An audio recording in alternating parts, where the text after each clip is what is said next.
Hello, magandang umaga ho mga boss, mga camping, mga kabunyog. Oy, tuloy daw ho yung hearing sa Quadcom ha.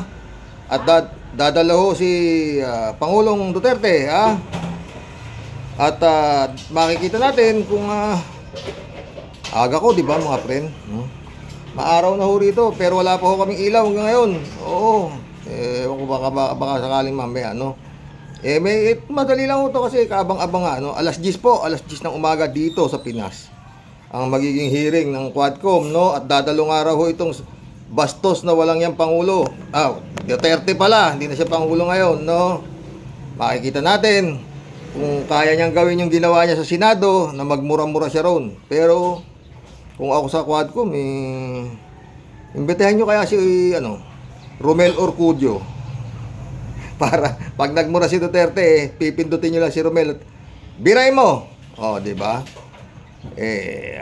Siya nagsabi, bastos siya, saka walang iya siya, di ba? Tingnan natin kung kaya niyang gawin sa Kongreso, no, sa Quadcom, no? At kung ano magagawa. Ang tapang nila, nila Congressman Paduano. Yan, maganda ho to, maganda. Anyway, sana tapos na to, wala nang gawin na nila kung dapat nilang gawin, no? Pero ako, sa totoo mga friend, hindi ako maasa nadadating niya si bastos na walang yang si Duterte. Aminado siya dyan mga friend Aminado siya under oath na siya ay isang bastos at walang ya, no? Anyway, nandito na lang ho to. Abangan natin alas 10. Oo. Baka may ilaw na rin ako mamaya. Naasikaso na ikabit no mga friend. Shout out na lang friend Shervin Sapeda, Christy Ansen, July 7 Alcantara, friend Amy Bingson,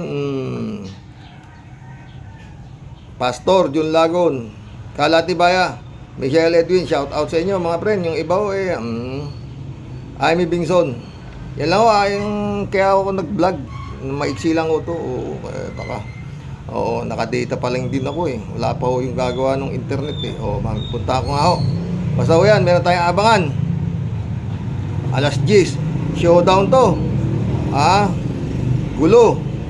Gulo. Kailangan matino ka, Duterte, huwag kang bastos, huwag kang walang ya sa Quadcom, Tignan natin kung may makakatapat, Ay, bibili. Meron ng tindahan namin. Mga friend, magandang umaga po mga boss. Yan lang alas 10, showdown. Pero ako, siguro nasa 50-50 pa rin ako.